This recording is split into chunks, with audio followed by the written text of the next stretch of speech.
Hi, everybody. Dale Robbins, Rich Violette, Coach Leonard Haynes, and Episode 7 of Northwood Replay 2018. It's great to have you. If you're on television, thanks for tuning in. If you're doing this in a podcast, it's great to have you along audibly. And who knows, you might be searching YouTube and catch these episodes there. We're doing a lot of formats, and we are great and excited. We're glad and excited to have you tuning in however you can. Each and every week we talk about Northwood football. The last 5 weeks until last weekend, we were going over what improvements we were seeing amongst losses, and we've seen those develop into what, Coach, an exciting win. I'll tell you what, we traveled to Marquette, took on Northern Michigan University last weekend in the Superior Dome, and the only thing I want to ask you before tell us about the win is, was your cartwheel successful, and did anybody videotape that for me? Because you said you was doing a cartwheel if you got the victory. I think I missed that. I missed that too. I didn't get a chance to do it. How you feeling? How you feeling, and how's your staff feeling? How's your boys feeling? Feeling good. You know, Good. I think winning is fun. We always say winning is fun. Right. And so, yeah, you got to enjoy it when you can get them. And so at the end of the day, we're long overdue for one. Right. And our guys worked hard to earn it. So we're very happy now. Obviously, now we've got to turn our attention on to this week coming up. But we enjoyed that one, and now we're on to the next one. Quick follow-up. I know you guys don't dwell on a loss, and you had an opportunity to do that in the front end of your season. It's the same philosophy on a win. You celebrate that Saturday and Sunday, and come Monday, you're back to work, or Sunday when you start doing films, you are back to business, and that now is in your rearview mirror. Am I right? Yeah, you know, come Sunday, we kind of review everything and put it all to bed and get going on the next game. So, and that's the way it has to be. Whether you win or lose, you got to get over them and move on to the next one, because the next team is getting ready as well. So for us, we just got to put it behind us and again, just move forward. It was certainly great to see the smiles on all the kids' faces. Yeah. Everybody had a pep in their step after the game. It was outstanding. Yep. That game last week, I think you turned the corner, at least in my opinion, on some things. I'm sure you probably agree. Big plays, third down plays, 7 of 16, I think they were. That means you got off the field 9 times on third down. Yeah. Correct. Defensively, had to be a positive. Big positive, Rich. It was, you know, it was good to see, you know, that first drive for our defense, Northern with the ball. It was good to see our defense get off the field. Yeah. And I think that was a small breakthrough. So you talk about some small victories, just being able to stop teams when we need to stop them, you know, at critical moments. And then also offensively making some of the big plays you mentioned of explosive plays, and which we'll see on the highlights to Gary and Spacuzzi, things of that nature. So it was good to see us kind of coming together now and all kind of clicking. You went up against a great running back. Yes. I mean, probably one of the best we'll see in this division. And Jake Mahan is the youngster's name. yeah, So, right? and you gave up yardage, you bend, but you don't break, and that was the key, right? Well, yeah, that was the key definitely for a great running back like Jake. Jake, I tell you what, boy, he's got to be one of the best I've seen in a long time. And I've been around a long time. And he's a tough young man to get down on the ground. And so, but it was good to see our guys hang in there and keep battling. And I always talk about this. We're always going to keep fighting. And so our guys, we just kept fighting, and you know, obviously we came out on the right side of things. It was a lot of fun. It was fun to call, fun to watch. Yeah. It was good. Coach, some accolades come with wins, and you guys had the GLIAC Player of the Week categories just peppered with Northwood Timberwolves. David Reiser gets Offensive Player of the Week with a couple of field goals and his point afters following touchdowns. You also get a youngster playing defense that had 2 picks, both in the end zone, down, brought the ball out to you guys as 24, and that youngster is Keenan Williamson, just a freshman. Also, it was kind of nice to see Christian Martinez got an honorable mention nod for Offensive Player of the Week. I just, in that, the hard work and ethic that you promote, not just this year, but year after year after, good things come to those who work hard. That's got to be an example not only for those 3 youngsters, but the rest of your guys that are putting in the same amount of work each and every day. You see that generating, we talked about it week after week, you see that coming to the surface on each and every practice, on each and every prep day and all that, do you not? Well, yeah, you know, again, these guys put an extreme amount of time into doing this, to playing, to being a student athlete. You know, obviously you got class and you got football, and we ask a lot of you as a college football player.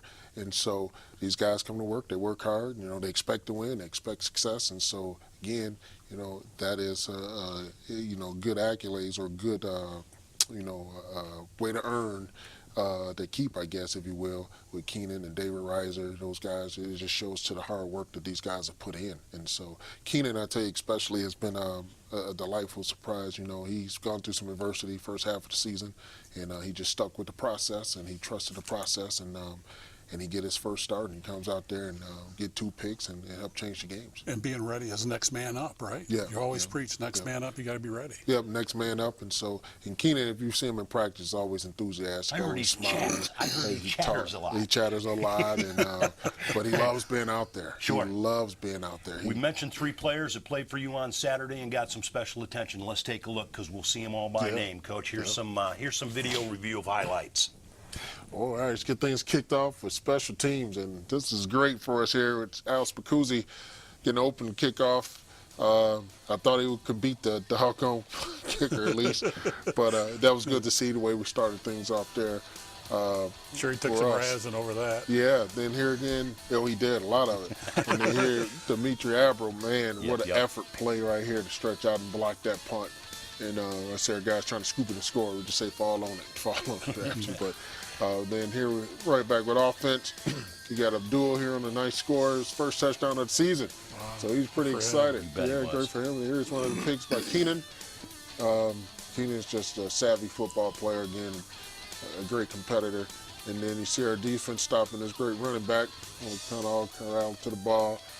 And then it's what you want to see out of your defense. Again. Yep, with Abro. And so here it is, Abdul here on the screen play, to get a first down, which is critical for us.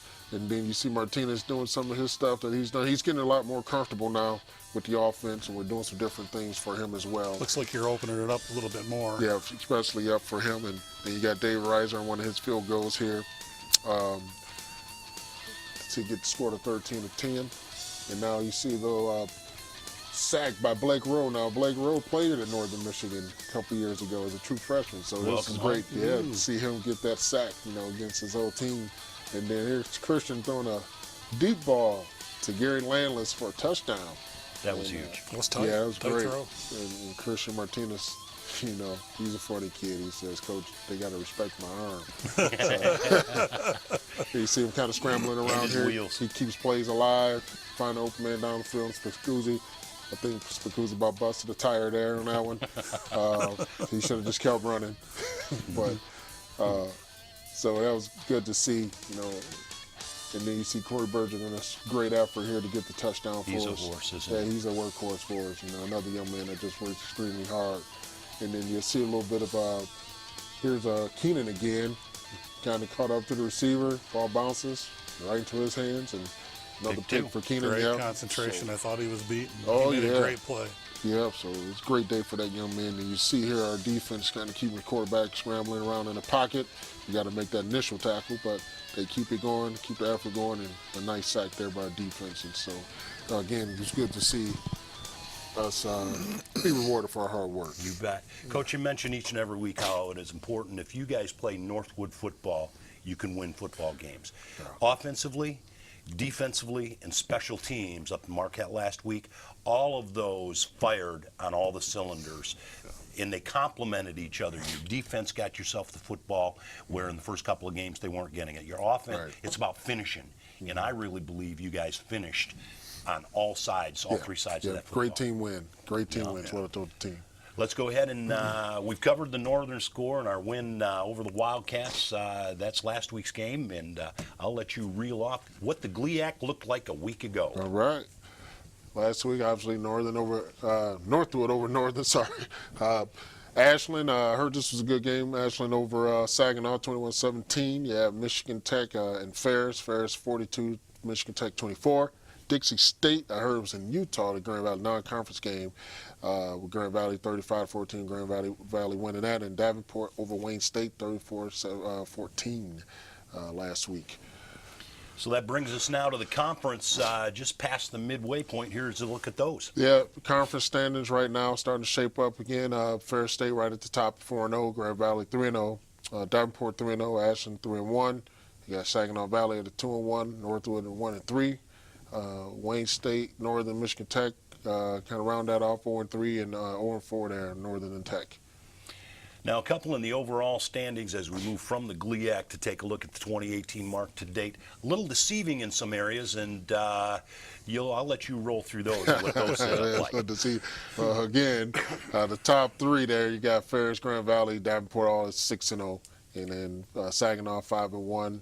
Ashland's 3-3, very good 3-3 football team. Yeah. You got Michigan Tech at 2-4, Northwood 1-5, Wayne State 1-5, and Northern's 1-5. No, I say, Coach, that the records are a little deceiving because what the Timberwolves have in their rearview mirror lie in the windshield for a game that you've got coming up. And it's a big day. On Saturday's a big day on campus. Of course, it's all weekend long. The 55th Annual Auto Show starts up tomorrow afternoon, runs through Sunday afternoon. Right. You've got homecoming mixed in that. You've also got an Athletic Hall of Fame Saturday night. We're having some dedications from various sites around campus. They're doing everything known to man in a 72-hour period. In the sandwich of Auto Show, we've got a football game against an undefeated team in the GLIAC and an undefeated overall. We're going to talk a little more in depth about Davenport in our second segment after we chat with one of your players. But I'm excited now because the matchup for the rest of your journey in 2018, you guys match up very well, regardless of what those overall and GLIAC records look like. You guys on paper have strided hard to be where you're at, and I think we have a good ball club to follow along here, Coach. And I'm sure you along with the players know that. Oh, you know you match up well against Davenport. You're ready to come to play homecoming. You want to prove to everybody it's homecoming and it's our turf. Right. And that's what it's about. And I told our guys, our job on homecoming is to go out there and produce. Represent. And give us a chance to win, during homecomings and not be caught up in all the things that's going on around campus. So our job is to take care of that, then we can enjoy the rest of the weekend after that. And I have no doubt we'll do that. That's right. I believe that too. Yep. Yeah. Well, listen, one of our favorite time, I can speak at least for myself, and Rich will agree because he's on camera, and Coach always brings the best of the crop. And we get a chance to take off their helmet and put the shoulder pads in the locker. And we're going to take you to the offensive line of the 2018 Timberwolves. And we're going to put you inside of a local lad who's now a Timberwolf, and we'll talk to some of where he's come from, what he's doing now, and where he's going. Chris Jacobs is our athlete guest. Stay where you're at, and Chris will be right here right after this word.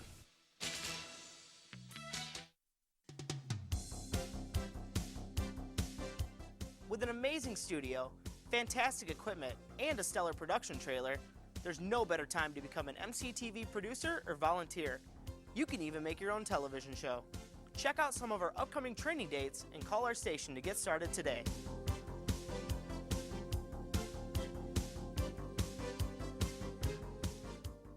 For more information on trainings or anything else related to MCTV or MGTV, make sure you check out the city's website. And don't forget to like MCTV on Facebook.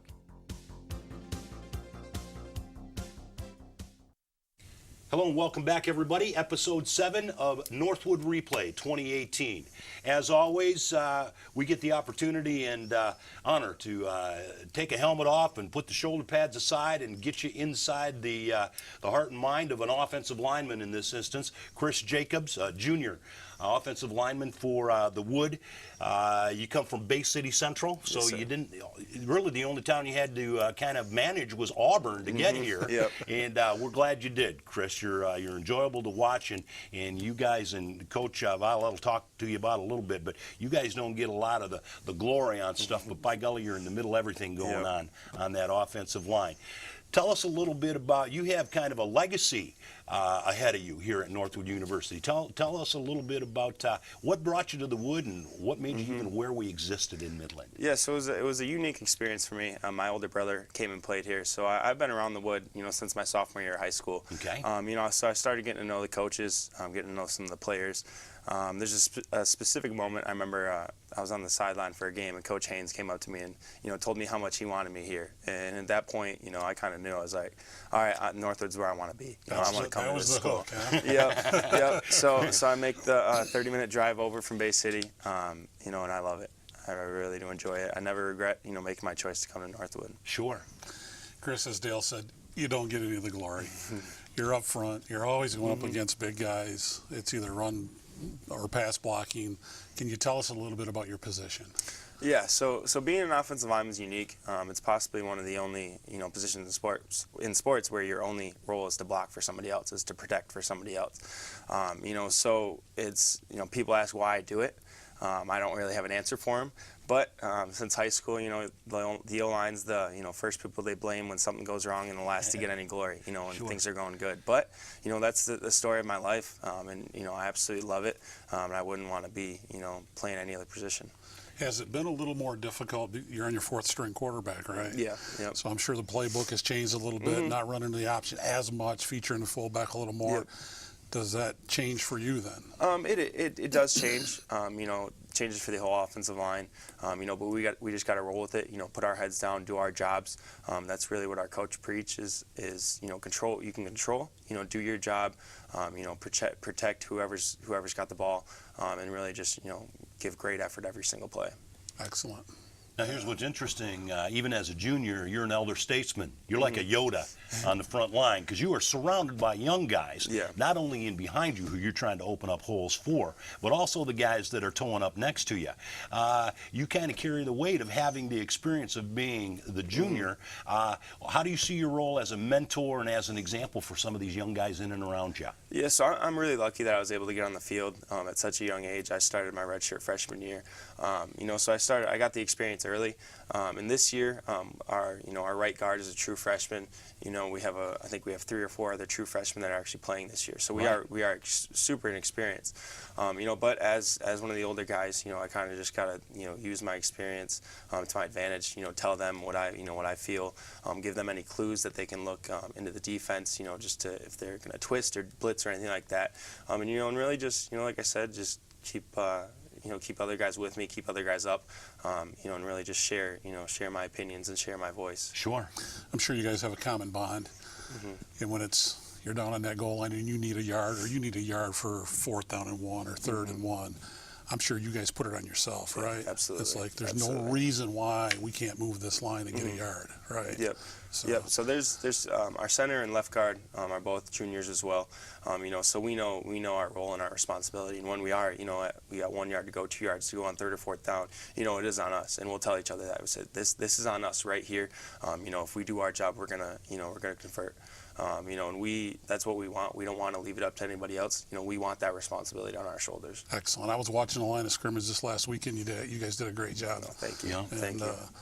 And I mentioned that to Dale a couple of times. You guys were 3 for 3 on touchdowns in the red zone. And Levy got a touchdown, and Burgett got a touchdown, and those were on short pushes, and you guys made the difference in that. Real quickly, in the last minute we have, Chris, supply chain management is what you're seeking and going to find here in the next year. What are your plans, and what lies ahead in the real world after the wood? I'm really open for anything. I kind of want to move away, just kind of start something new, experience something new.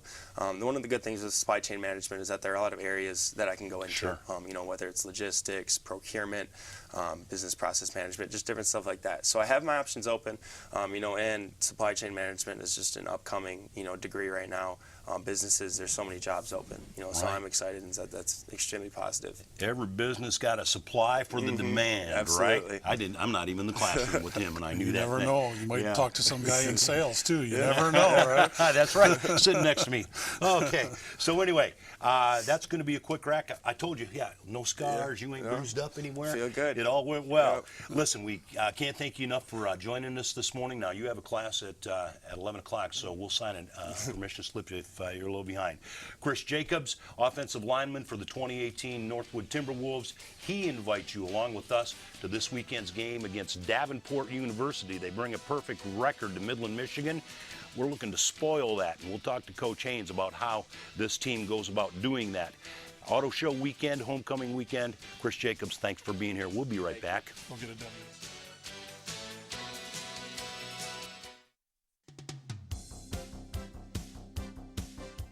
With an amazing studio, fantastic equipment, and a stellar production trailer, there's no better time to become an MCTV producer or volunteer. You can even make your own television show. Check out some of our upcoming training dates and call our station to get started today.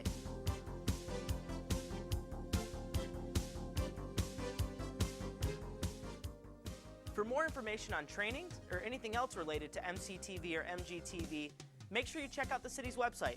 And don't forget to like MCTV on Facebook.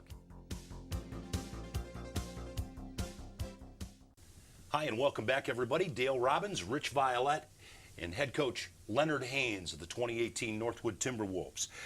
We are heading now into week 7. The Wood claiming a 1-5 overall mark, and they are about ready to take on in about 52 hours Davenport University, the Panthers, who carry a perfect 6-0 record. So we're looking to spoil that party. We've got some good matchups, Coach, coming up this week throughout the GLIAC, and we'll get to Davenport specifically in just a few minutes. Let's take a look at some of the matches in week 7. This week's schedule here, you got Wayne State at Michigan Tech, Davenport here at Northwood, Northern Michigan's at Saginaw Valley, and one of the best games, I believe, this weekend will be Ferris State versus Grand Valley. Sure. Big time rivalry. Yeah. The battle of the undefeateds. Battle of right? undefeateds. Battle of undefeateds. And, of course, our game against Davenport, it's a 1 o'clock kick.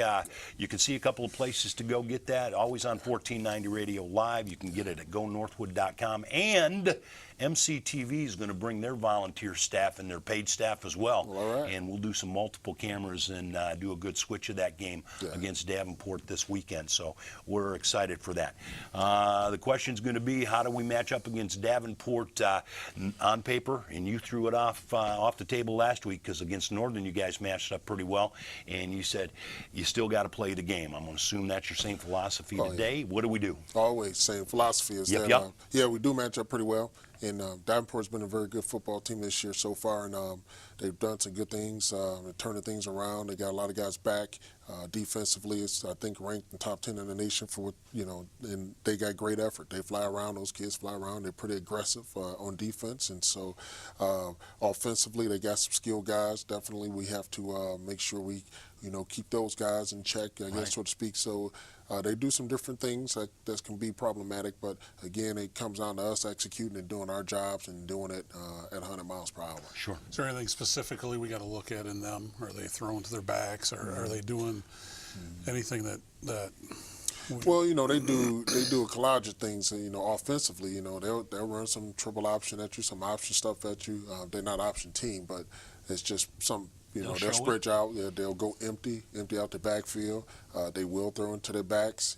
Some of the route combinations. We've been working on, and so it's just we just have to be sound in what we do for us. And obviously, you never know what wrinkles teams are going to throw in from week to week.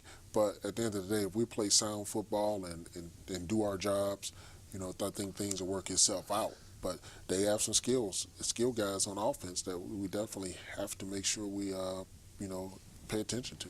I wanted to ask you offensively. Christian's got some game experience now under his belt. And it looks to me, you can correct me if I'm wrong, but it looks to me like you're slowly opening up the offensive playbook a little bit more and the things he can do and the calls that you're making. Is that going to continue then into this game? Do you feel like he's got a good grasp of the offense now? He's still coming along. He's got a good grasp of what we're doing, and so we've been adding things back slowly for him, and he's getting more confidence, which is good to see. So we're starting to kind of identify his personality, if you will. Is he a runner? Is he a scrambler? Then passing type guy? And it's all starting to come out, and I think that comes out, from week to week. You kind of see what type of player you have. I think we all agree he's pretty athletic, and he can keep things alive with his feet. And so he's going to be, he's going to be a guy out there that's going to be, a challenge to some teams. And I will add this, and I don't know if it's a miracle or what. I do believe in miracles, but Joe Garbarino is back. It was a huge surprise to us. When you say he's back, he's going to dress? He's going to dress. Yes, he is. Yes, he is. You think you'll give Martinez the nod? We'll see. It's on a Thursday. He ain't committing anything. Thursday's a big day. Yeah. Well, that's awesome news. Good news. I just wanted to share with you, too, back to Martinez for a second. If you're trying to find out if he can run and you're trying to find out if he can pass, he proved he's capable of both of that against Northern. a little bit for you. And in the couple of minutes we have left, Coach, I think what's interesting is we talked about it almost every week. It's next man up, because it's not just the names we've mentioned to date that have taken hits, but next man up is you took some hits up at Northern, and you're going out with some foundational guys that you don't have coming in against Davenport. Right. You just rotate, do you not?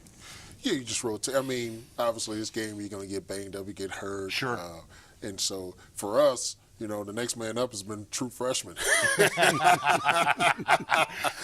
fresh out of high school, so growth a lot opportunity. of growth. So we were playing a lot of true freshmen, redshirt Yes, freshmen, you are. and with Keenan Williamson, he was a redshirt freshman. That was his first ever college football start. Keenan he got Williamson, 2 and picks. he got 2 picks. So yeah, it's a next man up mentality. You have to be ready to go at any moments and notice. You bet. I'm looking forward to, personally, we need to get the ball, and I know you know this, into our playmakers' hands. Absolutely. The Gary Landlesses, the Spacuzzi with all-purpose yards, and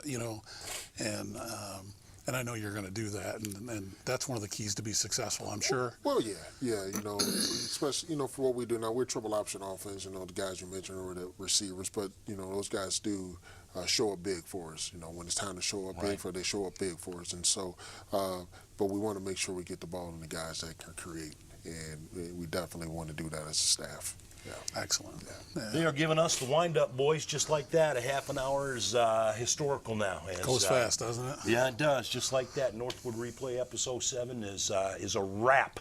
So we've mentioned it throughout the show. We'll tell you about it quickly again. It's the 55th annual auto show. Starts tomorrow, which would be Friday the 12th. Starts around noon. Goes until Sunday about 5 o'clock. That's free admission. Come in and see what the students are doing on a daily basis to put together North America's largest outdoor auto show. We invite you to do that. We've got football and a good one for you. It's Davenport coming to town. And the Timberwolves are going to take their 1-win-in-a-row record and put it on Hands Field and see if we can't add to that collection. And some of the best football you're going to see, certainly in the state of Michigan, is happening right here in Midland, Michigan. And Coach, as always, thanks so much for taking some time out of your schedule and doing this with us. You too, my friend, Rich Violette. Thanks for sitting in with me. And my name is Dale Robbins. And we tell you each and every week, and we're serious about it. We're the only university that asks you to go away mad. Go away and make a difference. Thanks, everybody. Talk to you next time.